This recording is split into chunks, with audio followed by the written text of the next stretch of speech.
From the BBR studios, it is Line Locked, where we talk about everything racing and a lot of BS. I like BS. Do you like BS? Love it. For the second time. This is episode number 17. That's a 1 and a 7. That's a big number. Yeah, it is. That's. I mean, if we were a kid, we would be in probably a senior in high school or something, right? Yeah, maybe driving. Yeah, I don't know. Well, we hopefully driving at 17. I don't know. Some places, my daughter does not want to drive. Yeah, I was gonna say some people don't want to drive until they're like 20 something. I don't know. All right, we have a very special guest today. I want you guys to stay around for Ryan Wing. Sorry, I don't know why I said Wig, but Wing. Yeah, that's the one I was. Yeah, Tailgate Throwdown. So make sure you stay around. We're going to do the news on the top half like we always do. Wait, you had a funny story you want to talk about? We can. Burger King. You ever heard of it? No. It turns out, we always talk about things that make me upset. A lot of things deal with drive-thrus. Yeah. This one does. We had my other job, we had to send somebody for food a lot of times because, the truck's too big. And it turns out at drive-thru at Burger King, they only let you get 2 orders if per vehicle. Normally there's 6 of us, right? Mm-hmm. So he goes up there. He goes, "All right, well, would you like me to do 2 orders and then go around the building?" And no, you have to come inside. And he's like, "Well, I mean, that doesn't seem like it's my way because the Burger King thing." Yeah. And I said to him, "Man, it sounds like they're treating you like a burger queen." Oh, I don't know what that's about, but it just seems like it's kind of sad. I was like, "Was there anybody behind you?" He goes, "No." I go, "Well, so what'd you do?" He goes, "I ordered, drove around the building, and ordered again." But the second time he was able to get 3 in instead of the 2. So they violated the rules. Maybe they felt sorry for him. Yeah, evidently. Yeah. But this is probably at 9 o'clock at night because that's usually when we have to eat anyway. Yeah, so and they probably spit on his burger. Probably. Yeah, somebody's burger. Yeah, Farva. Liter of cola. Funny story, there used to be a Burger Queen. Oh, really? Yeah, it was back in probably the late 70s, early 80s. Yeah, Burger King bought them out. Really? Yeah, seriously. Okay, well, that's interesting. All right, well, we got the news. Let's do the news real quick. Let's do it. It is the Line Locked Podcast News, and here is Corey. Hey, it's Corey for the news. This is old news, but still news. This week, if you're watching this week, we have the 2024 Pro Superstar Shootout at Bradenton Motorsports Park. That's where they get all the expensive top fuelers together, and it's the biggest purse they've ever done. It's the Skag Power Equipment Pro Superstar Shootout. They'll kick off qualifying at the night of Thursday, the February 8th, and there'll be 3 qualifying sessions that do on the Friday the 9th. Eliminations are on February the 10th. Top Fuel and Funny Car will both race for $250,000 a piece. Yeah. Pro Stock will compete for $125,000, and with the total payouts, because they're going to have a normal bracket program as well, $1.3 million total. That's a big race. That's a big race. Yeah, it is. It's sponsored by Drag Illustrated, so there you go. And the Top Fuel and Funny Car are going to be limited to 16 car field and Pro Stock. So there's only 16 people, so there'll be a lot of people qualifying that won't even be able to go for it, which is kind of crazy. The second news and the last of the news, I guess. Last news for the day. The last news of the day is Austin Prock will start for NHRA driving this season for John Force Racing Funny Car instead of his Top Fuel dragster, as Robert Height has to tend to some undisclosed personal medical matters. He said he's coming back. Okay, well, that's good. But he just needed to take the year off, which is a big announcement because it's actually kind of cool. Tim Wilkerson, you know who that is? He is not going to drive. His son is going to drive. Oh, okay. So he's still going to crew chief. So it's father-son duo. Yeah. And then Austin Prock will have his daddy crew chiefing for him. So it'll be 2 families. I thought that was kind of a neat story. You could follow more on that. There's the NHRA Insider Podcast, which is Brian Loans. He's still waiting to come on this podcast and tell me I'm wrong about the NHRA. Yeah, he hasn't responded yet to your emails? I've DM'd him. I've slid into his DMs and he's not answering me. But nonetheless, had Austin Prock on there talking about this whole thing. Yeah. It's kind of cool. So make sure you go check him out. That's going to be it for the news. That's pretty cool that their dad's going to be doing the crew chiefing for him. Yeah, because that's a family sport. It's a family sport, and then they've never in the history of Funny Car that I'm aware of, and I think they talk about it in the NHRA Insider Podcast. This is the first time they've had 2 father-son teams. Yeah. So it's going to be cool to watch. It'll be a little bit of rivalry. Plus, Robert Height's car was on fire last year. So literally, or well, I'm sure a few fast? times, but it was a really fast car. They figured that car out. So Austin's going to get in a car that's proven. Tim Wilkerson, I think he was doing really well. I mean, he won a couple races or one race the year before last. So it's not like he's not competitive. But I think if he can focus more on the tuning aspect and let his son drive, that's going to give him a bigger competitive advantage too. Yeah. So I think they're both in for a really great season. They have a lot of good sponsors behind them. I hope they have a good relationship. Yeah. Stress kills you, man. Could you imagine holding the flashlight for your top fuel retrieve? You're doing it wrong. You're doing it wrong. This isn't a 9/16. Dad, hold the flashlight right. Yeah. It would be interesting. It'll be fun to watch. So make sure. I think the first race is I think it's Gator Nationals. I can't remember. Well, I think one of these episodes we're going to talk about the NHRA schedule. We'll get down to the better times. I think it's the end of February, so only a month away from this podcast. Yeah, we'll start back up in NHRA. So they've had their time off. It's only a couple months away, a few months away. Yeah, racing gets back started in our area at least. Yeah, the biggest race just happened. Was going to be the U.S. Street Nationals, which happened last week before. We would talk about the actual winners if we knew them yet, because this is going to be pre-recorded. But that is, to me, is the opener and the one that signifies, hey, winter's almost over, boys. Yes. Get your shit in gear. Yeah, exactly. Yeah. So we do have a race coming up here. We want to talk to Ryan Wing. Yep, not Wig. Not Wig, it's Wing. I'm sure he's going to correct you on that. Yeah. Ryan Wing, he's putting on a good show. Let's talk to him real quick, man. Let's pull him on here. All right. Hey, Ryan, how you doing, buddy? How's it going, gentlemen? Not too bad, man. We've been kind of following what you're doing. I got invited to the Tailgate Throwdown, like a private group, and they were going to do this cool race. But before we get into that, let's talk a little bit about who you are and your history, and then everything you're doing for drag racing. And then after that, we will talk about the Tailgate Throwdown. All right. Sounds good. Well, I am just a nobody from good old North Texas. Last name is Wing. You can call me Wig. You can call me Wang. I get the mail all the time, and the wife has a whole slew of names she calls it. So. I got a stutter, man. Sometimes all good. I can't. I do it too, man. Sometimes I can't read right. But about me, I mean, I'm 40, and I've been in or around drag racing in some form or fashion since I could drive. I just mainly did a lot of street night stuff. I'd always go out and support the local tracks and things like that, kind of cut my teeth and understand, how it's done. And then I got better at it. And then we started doing more street stuff. In my, I guess, early 20s, my best friend had a truck, a little square body S10. And he was pretty quick, and we started working together. We were once kind of foe, and then we started working together, and we made a pretty good team. And kind of before Street Outlaws became a thing, we were predominant in the DFW area with the street racing when it really came to life, again, because it was dead for a while. And so that's where we really put our time in, and we did that till about 2000.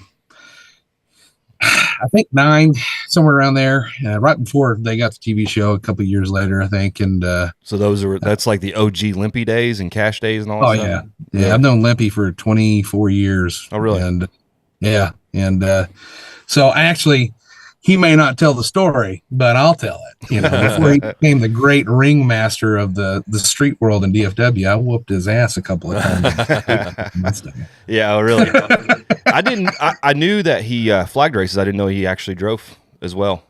Oh yeah, he used to. Yeah, he had a gray Mustang, and it was a little nitrous. I think I had 347 in there or something like that. And I had a Camaro, I had a Nova, I had a 66 shoebox back then, and a Lightning, and all kinds of stuff. And but my Camaro was his nemesis for a while. That's pretty cool. He scattered it one night, and the car set dormant.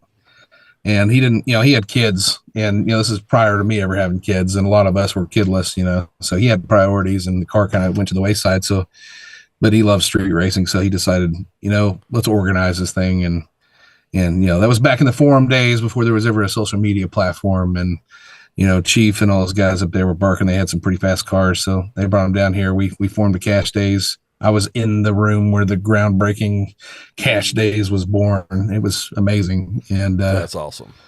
Some of the best times of my life, really. And majority of the friends I have today are the ones I met on the street back then. So that's pretty cool. Is like when they talk about in the show, or even Limpy himself on some of his podcast stuff, they always talk about the good old days back when, I guess really what they're saying is back then the parts were actually affordable for guys.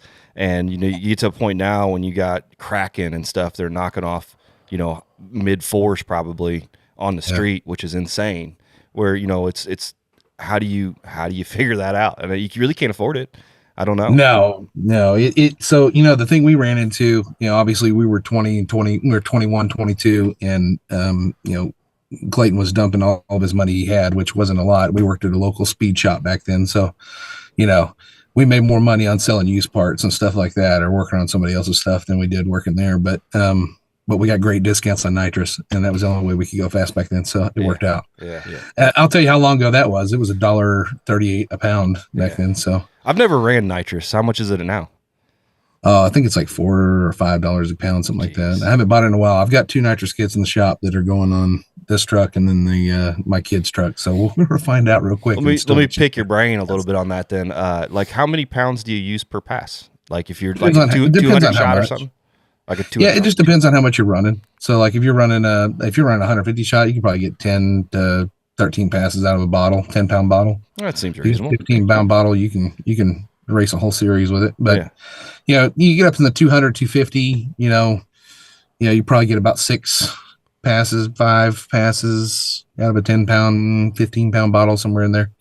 It kind of depends. It depends on how much you're spraying. If you're spraying north of 300, you better have 15-pound bottles. You better have like 2 or 3 of them. Yeah. You ever shot that much in anything you got? Yeah. The little S10 we used to run. A lot of people thought we were nuts. We had a small block. It was an old dirt track motor because Clayton's granddad was an old school dirt track guy, back when circle track guys were real crazy and there were no rules really. Yeah. And so one of the motors we ran in the truck was an old dirt car motor out of a wingless Sprint.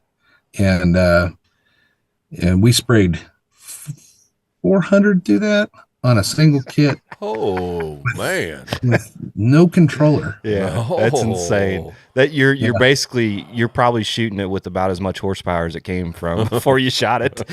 We ran a 5800 converter in that thing, and it would spin to like 9500 if you wanted it to. And on the dyno, we put it on the chassis dyno at work, and it made like 440 through that converter at like 79 or 82, somewhere in there. And it carried, but it kind of peaked and it just kind of carried out. And we never sprayed it on the dyno. We only made it. How much do you think like a guy like Kai Kelly's spraying? Like you think of thousands? I mean, how does that even work when you're having that many kits and everything? Some of those guys, well, I know one, like a pro nitrous guy. We used to know a couple of pro nitrous guys, and that's essentially what his setup is. Yeah. And they're spraying 1,400 horsepower with a nitrous. You ever seen it? There's a couple of videos out there where they take one of the Hogan intakes and spray it. Yeah. And spray it so you can see just what it looks like, and you're like, bless America. I'm going to grab a video snippet and put it behind us because it is pretty crazy how much air actually comes out of those intakes. But they've got like 5 kits or something. I'm assuming the kits are so they can multi-stage it in for the track. Yeah, just stack it and use a progressive to kind of tame it. Yeah, I don't even know where we came from here. Where were we at in your story? Oh, we're just talking about racing. Yeah. But that's so I cut my teeth on street, and then I spent a lot. I wouldn't say I cut my teeth. I guess I cut my teeth on the track because that's really where I learned how to do things and I met people. And then I started networking back then. I could never go to the track without knowing somebody, and we did the street thing for a while, and then kids came along, and he got to the point where he was tired of spending money because the guys were getting too fast. We're talking about how we raced guys like Ronnie Pace, and Ronnie Pace back then, he had a big tire. Barefoot Ronnie, right? Is that what they call it? Barefoot Ronnie. Yeah. I've seen some YouTube videos. Yeah. Oh yeah. Ronnie's a great guy, and there for a while he was the guy to beat. I mean, I think we spanked Oklahoma's butt about 5 or 6 different times before they ever got a win. They might have snuck a win in there somewhere because I think Dave used to drive. Dave used to drive the gold car for Varley before he ever drove for Jackie, and they won one with that car, but it was because Ronnie was broke. And you had Boosted down there with you, right? Boosted GT. Oh yeah, Chris. Yeah. Yeah, he's fun to watch too. I love his trash talk, man. He's good at it. I will tell you. So I've known Chris a long time too, and me and Chris were compadres on the street, man. And I still from this time to this day, from time to time, I'll go out and grab some used tires from him because he makes like 6 passes on them, and they're so good for me. So, but he's a great guy. There was a long time where people said he was a jerk or whatever, but he is actually a really, really good dude. He's very competitive. Oh yeah. And he was going to be the loudest person in the room. He may have only been 5'11", 150 pounds wet, but by the time he left, you were going to think he was 6'5" and 350. He's fun to watch. I think out of all the people out of that show, I like Big Chief and everything just because, he seems very knowledgeable, but as far as like the amount of smack talk and the amount of getting in people's heads, that guy was like a champ at it, Oh yeah. If he didn't win the race, he won that battle because he always got in people's heads bad. Well, it's like I tell my kids in sports. It's driving, playing basketball, whatever. It's 50% physical, 50% mental, right? There is the key component of having a fast car, but if you can't drive it or you can't tune it and you can't put it down to the surface you're racing, it doesn't matter. Yeah. And we won a lot of races against guys like we raced the .NET boys. They brought a car down from up there in Jersey. They brought a Firebird that ran I think back then ran some 850s, which, that was smoking fast back in the early 2000s for a street car. And they had us outgunned. I mean, we ran like low nines, on a good day. And that was us leaning on it, pretty hard. And we played the head games with them. They brought a stacker. We had an open trailer. They had a little Freightliner twin cab, and we had a 96 OBS truck with a cooler in the back full of Dirty 30 Keystones and garlic bologna log. I love that. Yeah. It was horrible. Yeah. And but we won. We drove him first round, and he's like, "Of course, we're going to draw the first guy." And Clayton was one of those drivers that he would either be in the zone or he would be late. And he almost was like, "Man, I think I'll let you drive." And I'm like, I can if you want me to, but I'd rather you drive your truck, And so he drove, and I just told him, I said, "Hey, look, back then, there's a big hoopla from the show that, the Oklahoma guys will tell you, they'll say on there that, we don't do the chases the race thing. That's BS, blah, blah, blah." Well, that's actually how it was done for the longest time. And when we did cash days, it was chases a race. That's interesting because that's a huge controversy, and that's from what the rumors or whatever. That's part of the reason that Chief left was because of all that shit. And to be honest with you, as a spectator, I don't know nothing about that world, so I'm not even trying to act like I do. Spectator wise, it doesn't seem like it's a good. It's not a fair way of saying who's fastest chases the race because there's all that mental game. Yeah. But like you were saying, if you get in somebody's head and screw with them. That's all it takes. You get it 2 cars ahead of a guy before he launches because he goes, "Oh shit, I'm late," and now he's chasing you. That may be what you need. Yeah. And that was our advantage. So I told Clayton, I said, "Look, when you get up there, roll in because we didn't do flashlight back then either. It was all arm drop." And I said, when he brings his arms up, as soon as he brings them up, let off the button. Yeah, he'll chase you. He's not experienced. He's a track guy. Yeah. And sure enough, he went right after him, and we drug him all the way down there. And he didn't really make up a lot of real estate. Like I thought he should have made up a lot more real estate, but he didn't get on the hammer too hard because he knew he was already outgunned. You ever seen that cartoon? It's just like a cartoon you'd see in a newspaper type of thing, but it's got a bunch of guys sitting around their really expensive race car and their stacker and stuff, and the caption is they're looking at each other and go, "Man, sure, racing sure has gotten expensive." And it's exactly what you're talking about. You don't need that.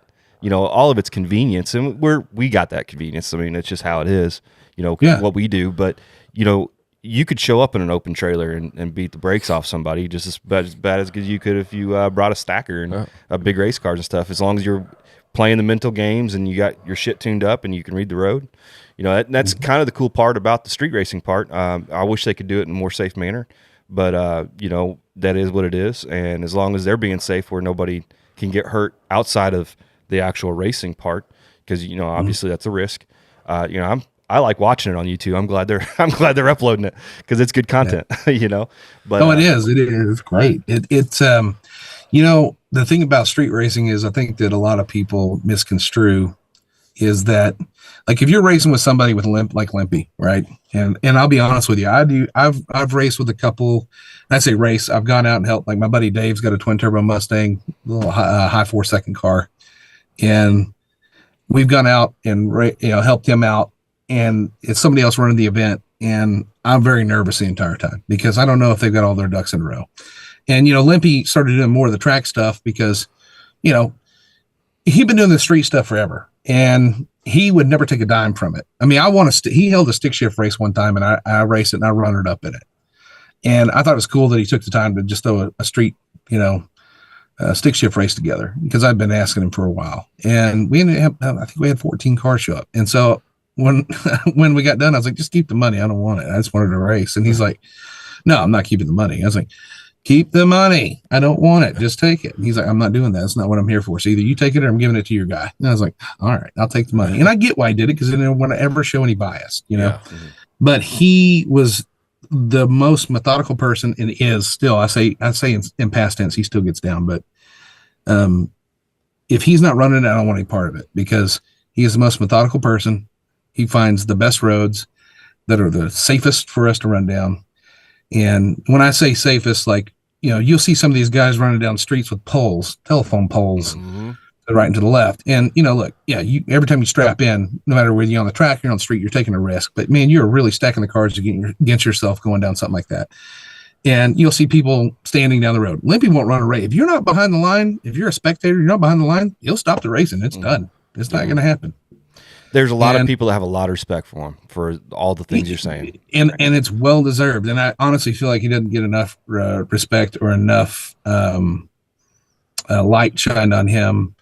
I think the Street Outlaws thing really kind of overshadowed him a bit in some ways, and it was really unfair, because those guys up there would have been squat had Limpy not organized the situation. To be fair, I feel like Big Chief gave him a lot of credit during the show as he was there. He always talked about how legendary he was and everything else. Now, as far as the other guys, I don't think they gave two shits. It didn't seem like, I mean, that may be biased or whatever, but it did seem like Big Chief talked about him a lot and, gave him a lot of props during the show period. And even nowadays, when he's off the show and he's got his own YouTube channel going on right now, he talks about him every once in a while, and it's pretty cool that a guy like Big Chief can respect Limpy. I mean, that's an honor as far as I'm concerned.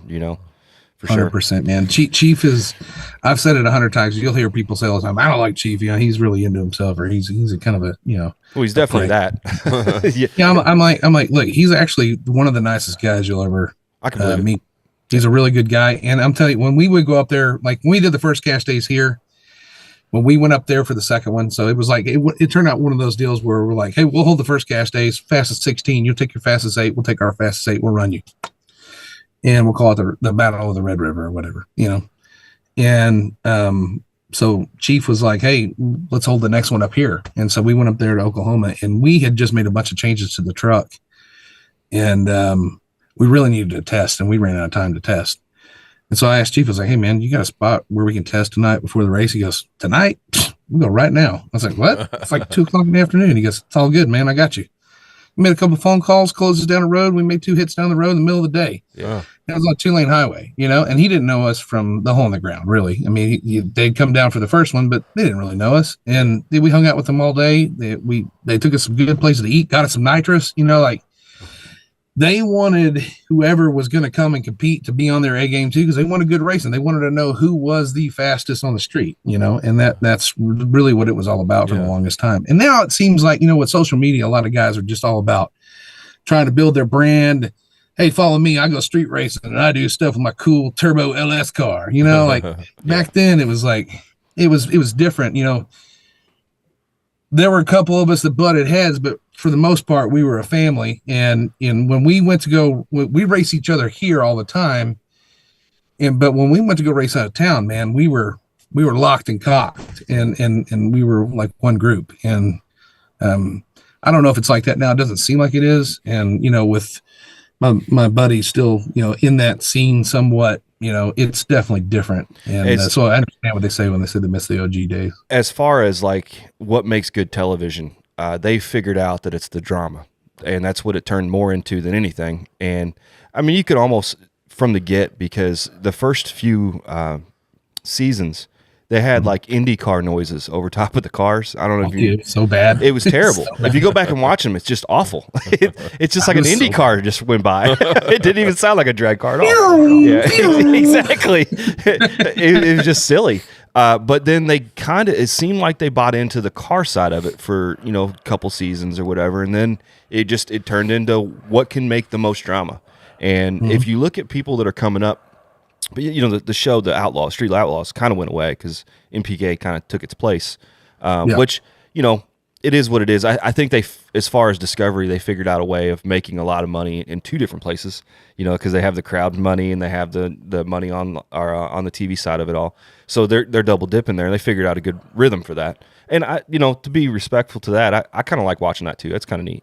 And they're a little bit more obtainable not obtainable as far as you can get one of those cars. But what I'm saying is, you could go to a track and watch them and actually get close to what they're doing. As a fan, that sounds pretty cool. Yeah. So I can respect what they're doing. And besides any of that, no matter what you think about all those group of people, they're putting ass in seats. They're exposing the area that's our passion. That honestly, if they weren't around, I don't know where we would be, because it was dying as far as I'm concerned, as far as drag racing is concerned. I'm not saying the sport's ever going to die out, but it definitely wasn't on a high climactic. Exactly. Yeah. It wasn't in the 70s and 80s where people actually showed up and they had their favorite drivers and stuff like that.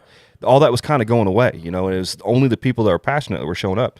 Nowadays, you're getting more ass in seats for normal shows. We run with a group that Nostalgia Racing, and there's a couple events we go to, they're packed houses, and I don't know if it would be or not if they didn't have exposure, if their kids didn't say, hey, I want to see a 60s Camaro go fast. And oh, well, I know of a race, let's go to it. So exactly. I can appreciate that.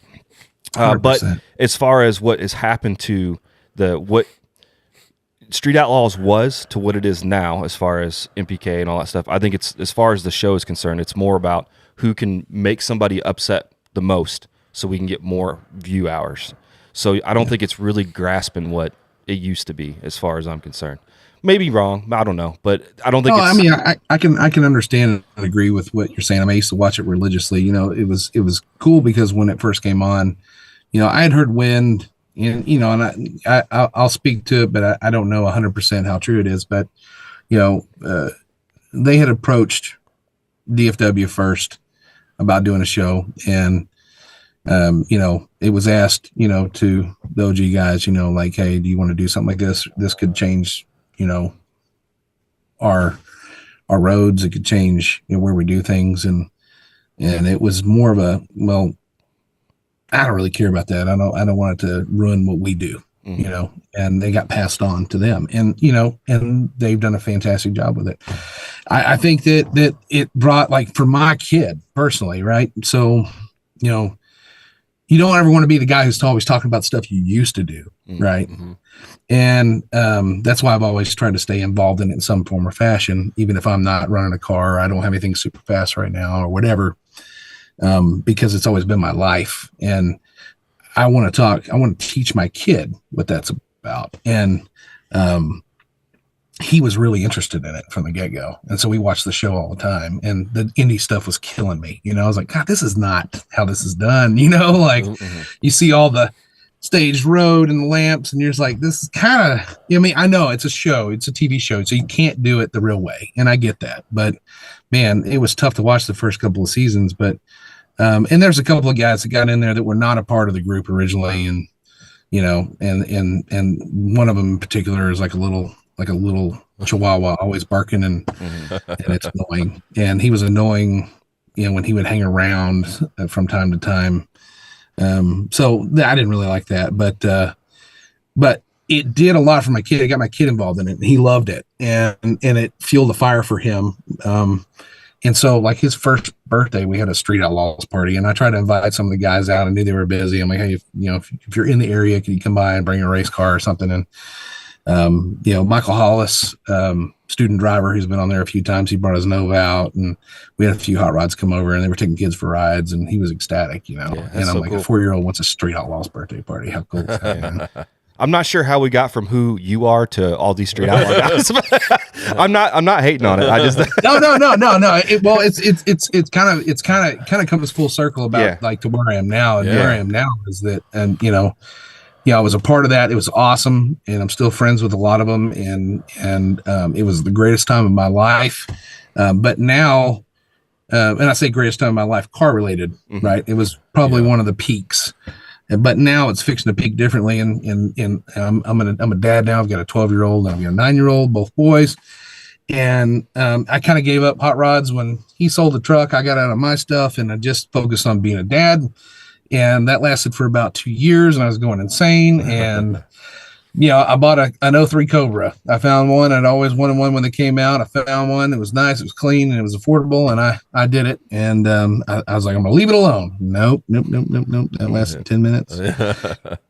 Solid axle, swapped it. Then I started going after the stock blower, stock 6-speed record, and got real close to it. And I was racing every weekend. It seemed like, and every stick shift race there was, I was getting into it. And then I had a really good friend of mine have a bad wreck at Yellow Belly in 2016, and it killed him.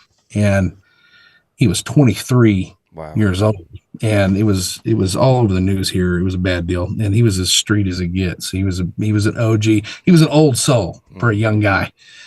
And man, when that happened, it kind of pulled the rug out from underneath of us, because he was the little brother of another friend of ours, and he's just always been around, and so we pumped the brakes, and I thought, man, I need to quit doing this, because it's not a matter of if, it's when. It's like riding a motorcycle, bicycle, skates, anything, right?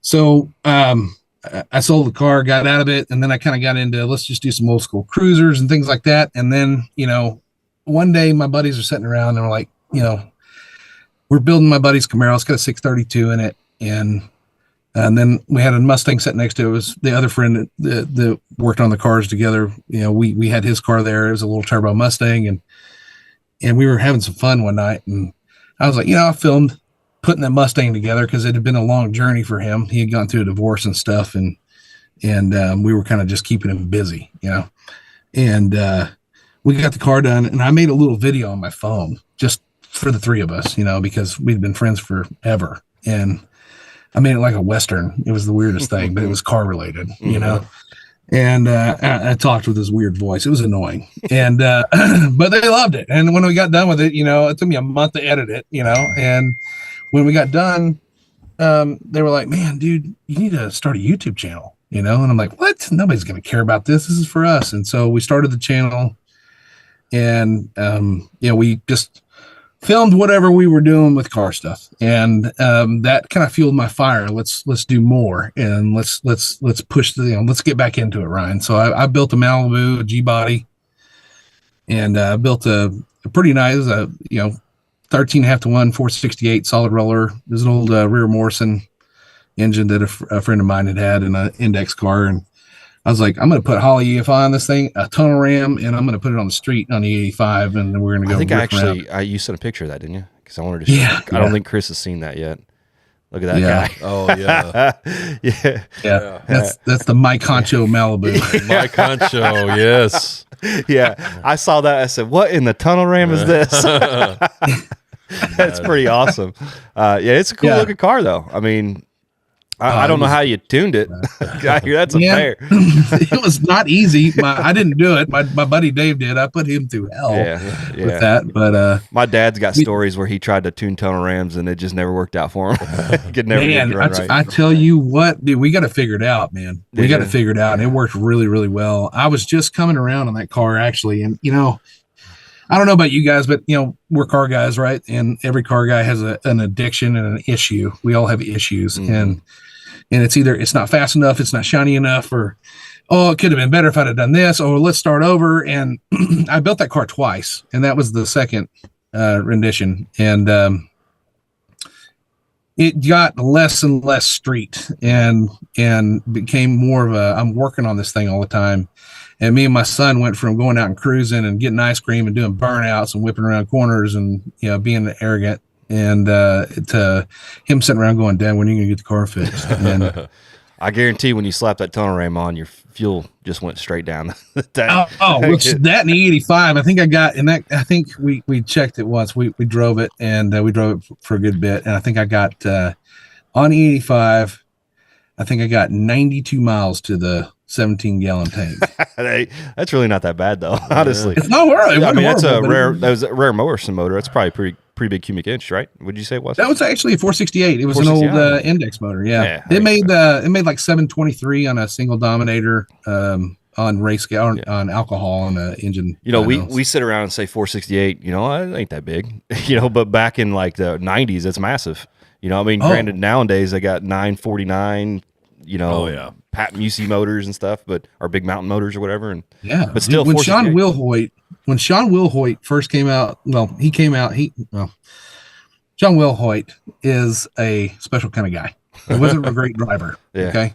And I used to give him a lot of crap. Are we going to go on record saying that? Yeah, we can go on record saying that. He still can't drive. He's a nice guy, but he can't drive.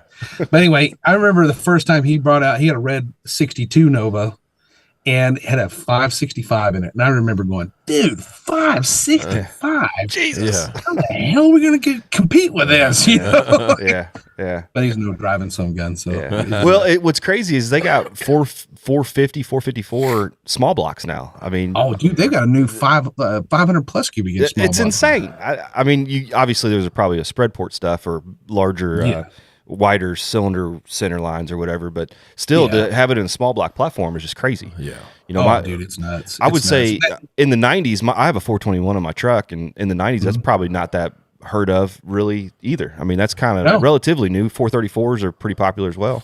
And you can get you can just get those now. You can just call up, name your company. Yeah. They can just give it to you. You know, it's pretty cool. Yeah, it is. It really is. It's really coming around. And that's where it kind of got with my car. As I was like, man, it's really gotten away from what I want. And I thought about redoing it, but then I was like, maybe it's time to move on from it and let's start over. And I found this guy that had this truck that I'm currently sitting in, and we struck a deal. And in hindsight, I probably should have spent a little more time mulling it over, but it was just a bone stock truck. Because my son, he's got a YouTube channel himself, and it's called Hot Rodding with Jake, and he's building his S10. He's got a square body S10. Yeah, we saw that in the pictures. He sacked his money back and bought that himself. Negotiated the deal at 9 years old. And I made a video about it, and it was awesome. All right, two fruit snacks, and next week's lunch. He was a tough guy because the guy thought he was going to be dealing with me, and I was like, well, this is the guy you're dealing with here, and he's like, and you say you got a video of that? Did you upload it? Like the actual? Yeah. Is it on his channel? It's on my channel. On your channel, okay. Before he started his, and but yeah, it was pretty awesome because the guy wanted $800, and my kid went over there and chopped him down at $600. And the guy's wife stepped in and said, for $625, you got a truck.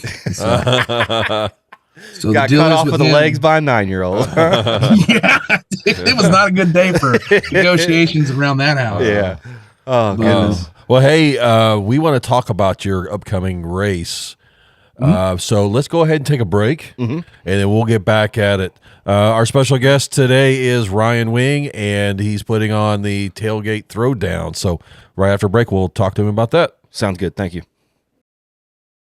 And we're back with our special guest, Ryan Wing, putting on the Tailgate Throwdown. Ryan, why don't you tell us a little bit about what this is exactly?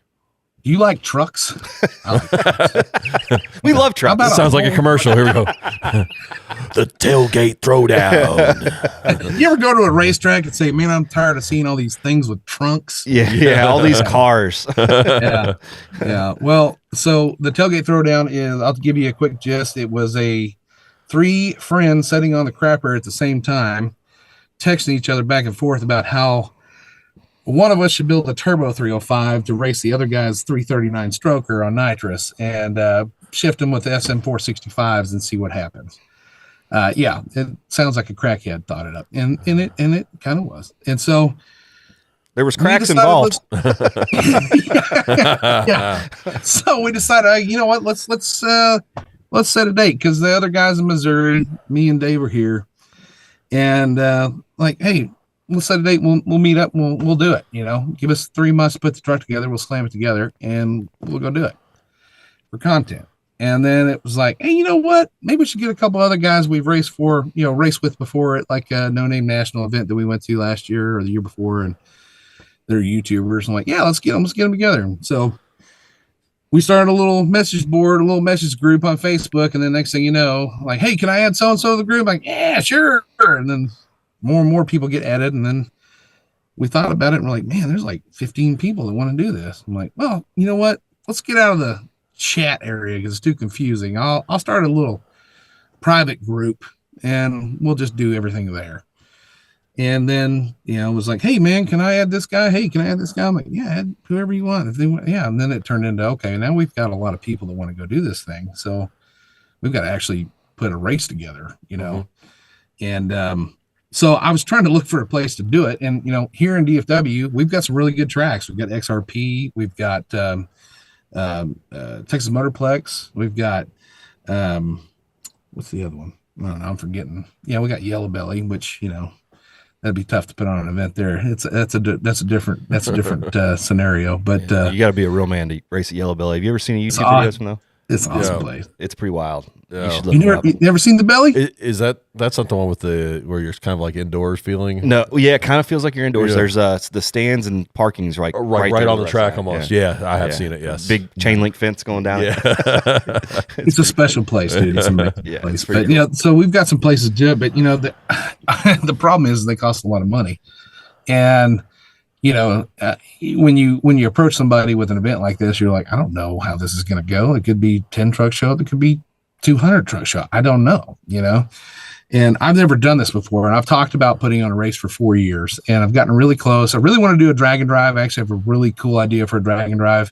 I had the idea before everybody started doing drag and drives. Mm-hmm. So now there's like 60 drag and drives, but I went on Rocky Mountain Race Week a few years ago.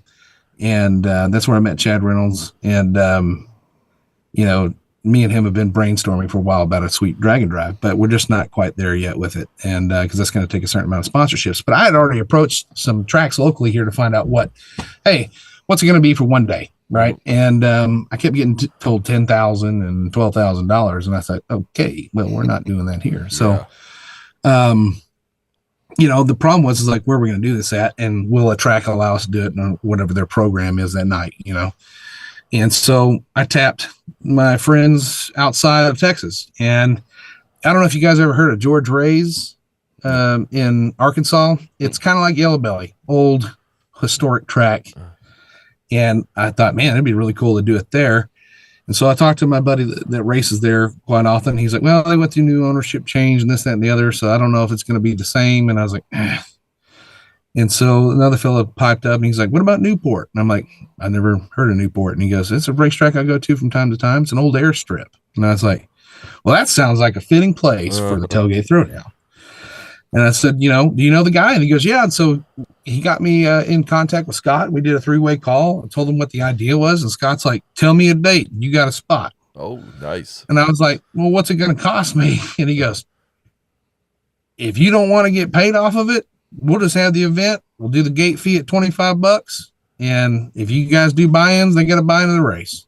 I was like, what? He goes, 25 gets a tech card. You got the date if you want it. And I was like, okay. Oh, yeah, sounds pretty cool. So we got a spot, and he has been absolutely awesome. Guy's super, super nice, very informative, very helpful. And so it just kind of started growing. People started inviting people. And that's kind of the way, you know, it's like, I like something that's natural, right? And I don't like to force things. There's a lot of people that put on events and they shove it down your throat to the point you're like, God damn, if I see one more promo video, I'm going to throw up. Mm-hmm. So, you know, I want it to be, euphoric or organic is the word I'm looking for. And because I want it to be a good time. I don't want it to be I want people to be competitive. I want people to come out and race, but I want people to enjoy it, because I think sometimes what I've noticed in the last few years is at events that I go to is that either the event's too big for the time allotted and it runs too long, and it stops being so much fun as it is exhausting. And then on the flip side of that, with as much back of the track racing that's going on, and no prep stuff is huge.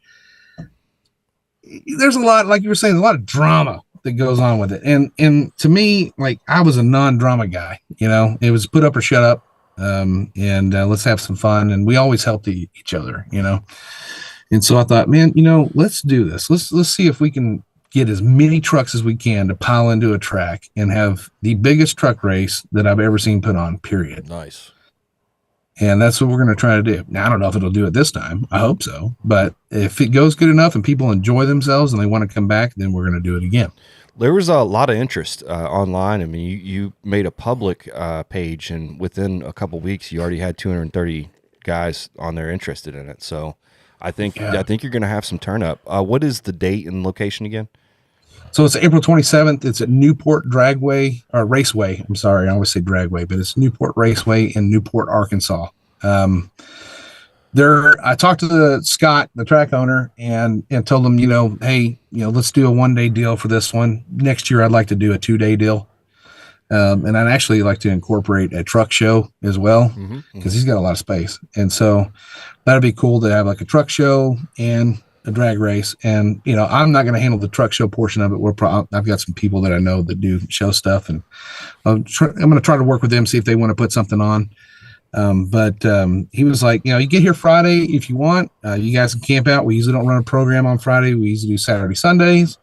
But if you guys have enough guys that want to show up and they want to kick $20 to me so I can cover the insurance, I'll kick the lights on and they can test. I'm like, okay, cool. And so, the way I see it right now, the way we're talking about things is it looks like 9 a.m. gates open. I'll probably do some early tech on Friday from like 4 to 6. People get there early, want to go ahead and get their sticker, get everything set up so they're ready to go on Saturday. It's great. So we'll probably do that. And then Saturday from 9 to 11, we'll be doing tech again. We'll open the track up for testing from like 10 to 12. So the track will go hot during tech. And then we'll do a driver's meeting, hopefully around 12:15, 12:45, somewhere in that range. And I'd like to try to have, in the lanes, classes in the lanes ready to go hot by 1:30. That's all on Saturday, correct? Yeah. And then what we're going to do is there's a lot of guys that want to do some grudge racing. So one of the biggest mistakes I see made at big events is allowing grudge racing between rounds. And that usually ends up in carnage and messes to clean up. So there will be no grudge racing during the class racing. Yeah. Grudge racing happens at the end. There's a bunch of guys that want to do tow pig racing. I'm like, okay, cool. Yeah. Whatever. As long as it's trucks, man. As long as it's got tailgate. My toter's considered a truck. Yeah, that's true. It is. Bust out one of those 25-second eighth miles. Yeah. So when we threw it together originally, it was like, hey, let's do this. Is mainly a street truck deal, but as it grew, and more people with faster trucks want to get involved. So we started a class called the Outlaw class, and then we have a street full size class. We have a full size stick shift class, and then we have a mini street. And the street classes are naturally aspirated classes, and I've already gotten a lot of kick in the backside for that. And there was a reason behind that, because the majority of the guys that wanted to come, they didn't run power adders. And so I was like, well, let's just keep it simple, But as time went on, I realized that we have a large gap between the street and the outlaw guys. So we opened up a small tire class, and the small tire class is a little different. It's I don't want to cloud it with rules. That's the main thing. I don't want it to be like this. You got to have a rule sheet this long, and then I've got to have a team of people making sure you fit all the rules.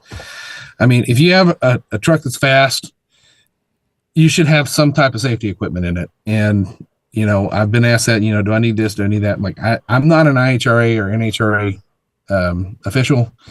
I know that's an IHRA track. So, is he going to be hard on people? I can't say. I don't know. It's not my track. But I do know that if you're going fast, you need to protect yourself, because I want people to remember the Tailgate Throwdown for being an awesome event, not that place where that one dumbass died. So right. I want to make it as safe as we can make it. But when it comes to rules for the class, I mean, Well, Outlaw is what it is. You run what you brung, chassis truck, back half truck, whatever. Everything's heads up. Yeah, everything's heads up. It's going to be a no time deal. 400's Pro Tree. No instant green, no flashlight stuff. And not going to light the boards because I know there's going to be some guys that are grudge guys that want to come and do their thing, and I respect that. So, but on the small tire class, I went back and forth on it, and I'm like, you know what, we're gonna do it like this: stock style suspension. If it's a leaf spring truck, it's got to have leaf springs. If it's if it's a coil spring truck, it's got to have coil springs. You can have Caltrax, you can have shocks, you can do all that stuff, but it's got to be stock style, 28-10-5, ASAG, all steel, all glass, except for hood and back glass, obviously for roll cages. And, other than that, it's free game. You got a twin Namasaki turbo LS, then fine. If you got a, 705 tall deck, with big chief heads, okay, cool, whatever. If you can make it go down, more power to you. So your tire size is the limiting rule in that, basically. Yeah, tire size in the style of suspension. Yeah. Okay. Yeah, the style of suspension, which that may kick a lot of the guys into the outlaw class itself. It may. But I've had some guys with like LSA trucks, get on and send me some messages. I can drive my truck to the track and I can race it all day, and that's a street truck. I'm like, yeah, I get it, but it makes 1,000 horsepower. So it's not fitting these rules. So let's go to the street classes. The basic rules in there is no power adder. I got that. All steel, all glass as well. Correct. Yep. And got to have exhaust. At least past the cab. Okay. Your typical real street truck situation, not something that you drive on the street that if you got pulled over, you might get a few tickets. Like mufflers? No mufflers, doesn't matter. Yeah, you don't have to have them because technically, if you got a weak motor, you can run no mufflers. But I would prefer exhaust, typical exhaust. If it's dumped or whatever, it's fine. But if you have Caltrax on it, you can have Caltrax on it. Things of that nature. But basically a pure muscle class is basically what I was thinking. All right, and then you have that, and then you also have a stick class, truck stick. And that's going to be basically the same rules as the street class, but you have to have a stick, correct? Actually, the only rule in that class is it's H pattern, clutch assisted, no face plates. Okay. And then, but let's just say somebody might have like a magnet for their clutch so they can use a line lock button or something like that. You okay with any of that? I mean, that's the thing is like, where do you limit it? It's there's going to be some loopholes, and that's where when I designed it in my head, my thought was I'm not guaranteeing payout. So this isn't going to be like a blood fest, but we have since got some sponsorships, and I thought, well, we'll make small tire and outlaw buy-in only, and we'll draw chips so that you're the person that draws your destiny, no spinning of the wheel or anything like that. And, but as far as like, things of that nature, if you got a black magic clutch or something like that, that's pretty smart, but as long as it's H pattern and it's not face plated and you've got to actually jam the gate, good to go. Sweet. Yep. And then, the next class after that would be your, small tire, which we just talked about. And then mini, right? And then, I forgot about mini. You have a mini street. Yeah. Mini street is the same rules as full size. I just did that because, a lot of full size guys are like, well, S10's already got 1,000-pound brake on me. So you're talking S10, you're talking Tacoma, you're talking about any of the Dodge Mazda. Yeah. All those type of smaller trucks, naturally aspirated, all steel, all glass. And then the street rules apply basically. And then after that, you step it up to the small tire, which we talked about again, 28-10-5s. Rear suspension has to be whatever came factory to that truck. And then after that, you get into Outlaws, which that's the one that when we make it down there, that's what we're going to have to run in because I don't meet any of the rules for everything else. You're back. Are you a tube chassis or are you back? Yeah, well, it's a box tube chassis. I did that originally so I could run. So a lot of people will say that your bottom rails, if they're boxed, it's still a factory style suspension, so you can still run factory frame. But looking back on it now, I should have just went ahead and went There's tube all the way. there's nothing factory I built about my own that. chassis, so I might as well have went the other way. I just tried to fit more rules when I built my truck so I could go to the different races and stuff. Different but things, yeah. to be quite honest with you, I never make it to any of those races anyway. And every time I try to, I'm in the Outlaws anyway. So it doesn't. I've weighted about 200 extra pounds for no reason. But nonetheless, it's plus, I could run a 28-10-5, no problem. What I got on there right now is 29.5, 10.5, something like that. So it wouldn't be any issue to switch over to 28-10.5 if I wanted to try for that, but I don't have a stock suspension. So I'm outlaw. So you're going to see me on big tire. All right. Well, I like big tires. And that's no holds bar, whatever you bring. If you can get it down and win, that's it. And that's going to be the payout, and that's going to be the buy-in. And is it that 100% payout, or is there a payout to the track, or 80-20 split? 80-20 split, which I think is very fair. Split. Very fair. Yeah. 80-20 split and small tire and outlaw.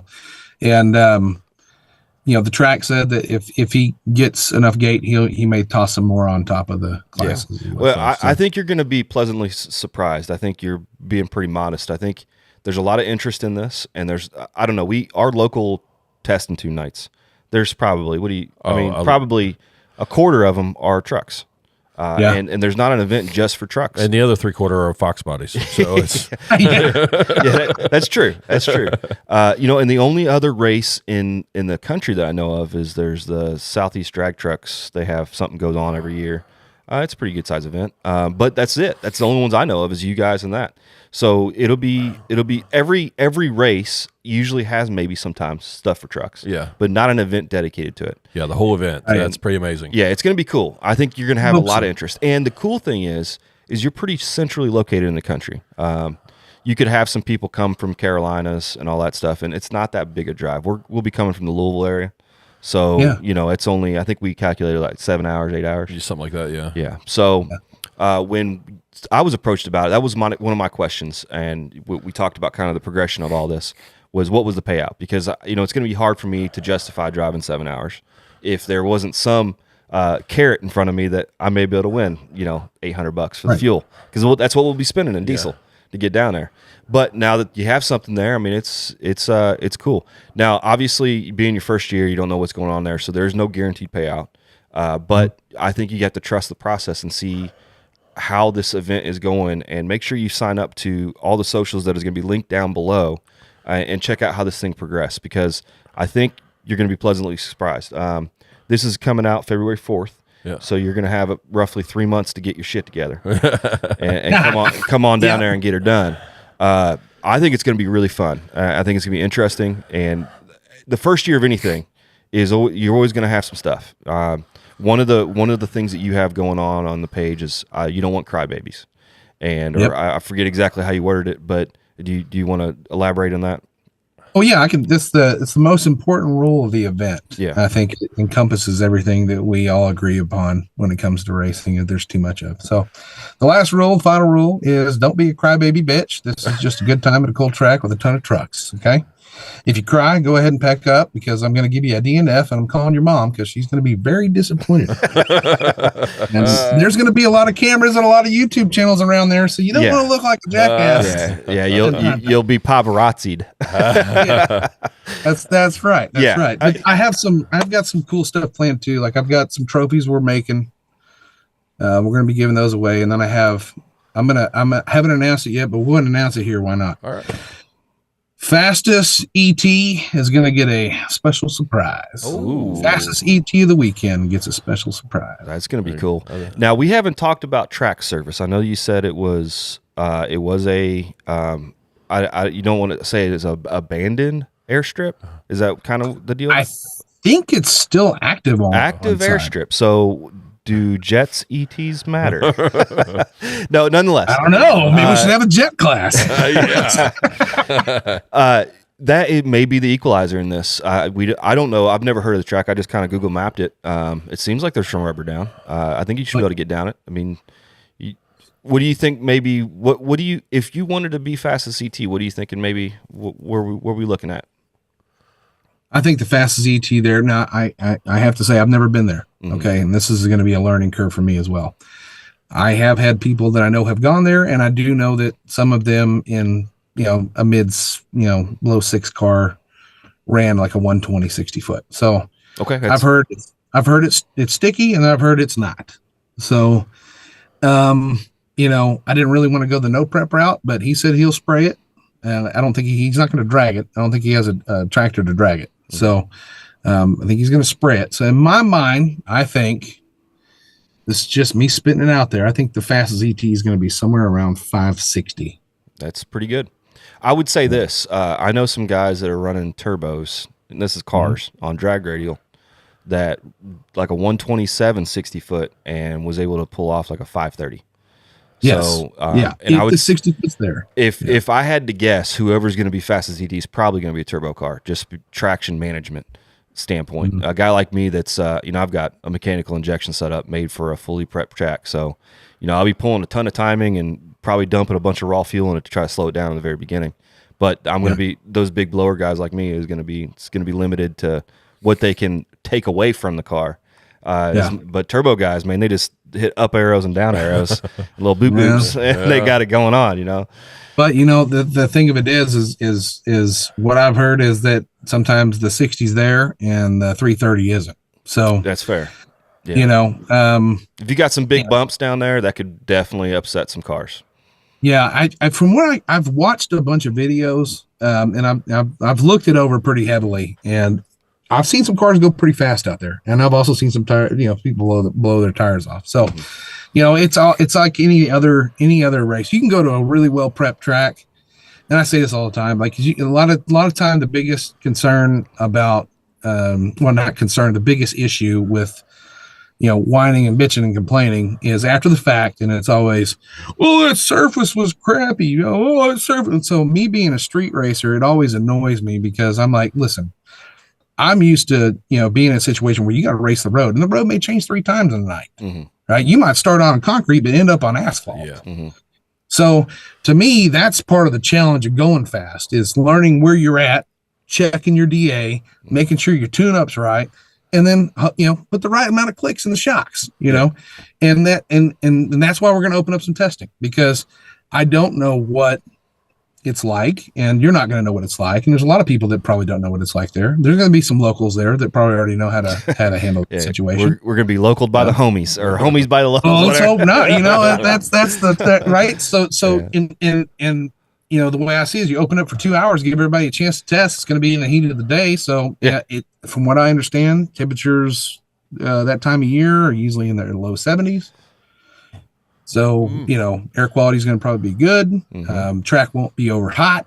If we got some good sun that day, it'll probably be warm enough to come around. And they're also Limpy's doing a race there the weekend before. So there'll be some rubber down. There'll be some rubber down. Yeah. Cool.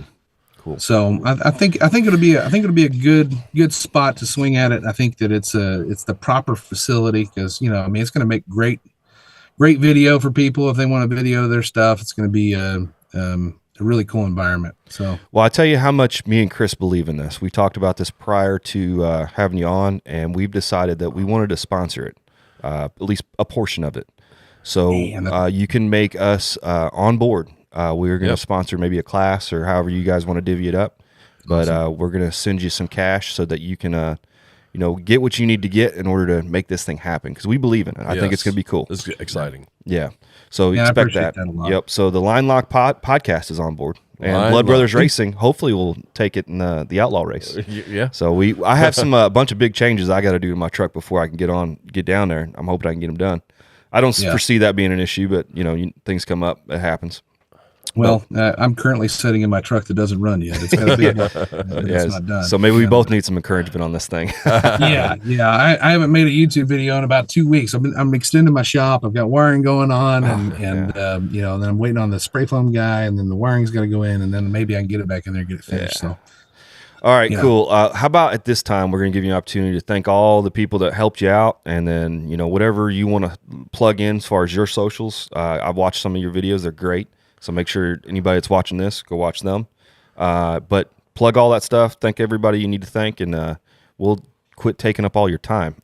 Well, I appreciate that. So first of all, I got to thank my wife because she puts up with my crazy butt, right? And she lets me do the things that I do and supports it. So I thank her first and foremost. But Chad from Square Body Stuff at YouTube. Go watch him. He's a really good how-to guy, but if you like square bodies, he's your guy. My buddy Dave, he's really a driver behind me, gives me a lot of positive reinforcement, and I appreciate him. Davis Glass Company, they got on board too, and I appreciate them.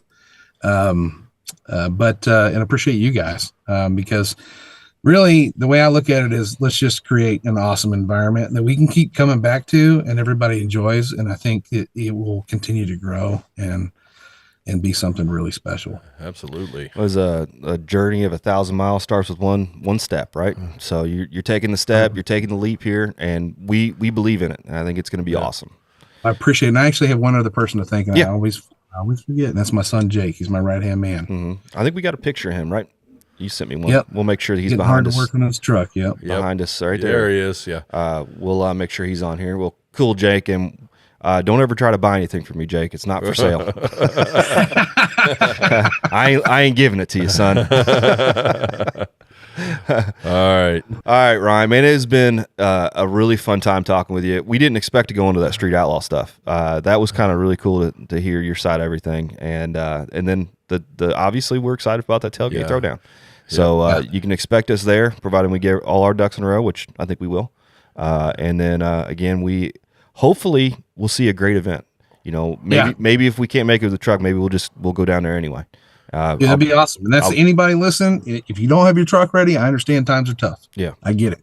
I understand we're living in the worst economy ever. I get it. I feel it just like everybody else does. But if you can't get your truck together, at least come down, pay the gate fee, come in and enjoy yourself, and help a small track. And that's the thing. We need cars, but we also need spectators. So we got to show up and show up for the event so that the spectators will pay the track a little bit and make sure that he wants us to come back again, because it's very important. 100%. That's what it's all about. And then again, we got to support all our local tracks. So make sure you're doing that as well, because they are closing down by the month anymore. We had two of them closed down last month. Yeah. I-64 Motorplex, and there was another one. Yeah. It's not good. We got to continue to support our local businesses and our local tracks. So, all right, Ryan, man, we appreciate the hell out of it. We'll probably have you on again right before it, maybe. Yeah, absolutely. To see what the finalized everything is, and then what to expect. We are going to share all the stuff that you come out with about this on our stuff, and to make sure that we try to help you promote this as best we can. Yeah. Appreciate it, fellas. Thank you so much. All right, man. Ryan, have a good night, man. You too. All right. Man, that was a good converation. Yeah, very, very in depth. It was a really good stories there. I don't know. We were coming and going, and then we went over here and went back there. Yeah. And it was a good time, man. He was a very interesting guy. Make sure that you check out the links below and follow him on all his socials. Yeah. Follow the Facebook page. And I don't know who the hell is backing up into There's my driveway. somebody backing up in the driveway. I'm bound to bet it's probably an Amazon truck. I'm trying to look at the security cameras. Somebody's dropping something off. Yeah, I thought it was my car alarm. I'm sitting there going, my keys. I'm like, is it my alarm? Let's hope it's that Ford 9-inch I've been waiting on. Hey, that would be nice. Yes. Yeah. All right, cool, man. You got anything? Yeah, just let's go back to saying that, hey, if you guys have any comments or anything and want to write us, want to talk to us, have any questions about the tailgate throwdown or anything we talk about, email us at linelockedpodcast@gmail.com. If you are listening to us on Spotify or iTunes or anything like that, and you want to actually see the videos of this, just come to YouTube and go to the Blood Brothers Racing channel, and that's where Line Locked Podcast resides at the current moment, and we'd love to have you on there. I tell you what, this sumbitch back here, he's doing a 15-point turn. Yes. My driveway ain't that big. You want to see if he wants an interview? No, you know what it is? It sounds like me trying to get the toter home and trailer in. Yes. Forwards, backwards. Hey, man, 85 foot long is a long rig to try to get into a 2-lane driveway. With trees and buildings and everything in there, yes. And what the hell is he doing? We need to go get him and talk to him. We need to end this thing before it gets any worse. All right, man. We're out. And you are fake news. I don't know what that was about. All right, we're getting out of here. Label the buttons. We're Label the buttons. All right. I'm Chris. And I'm Corey. And we are Line Locked Podcast at gmail.com. Yeah, there you go. You still missed it. Bam. Have a good night, guys.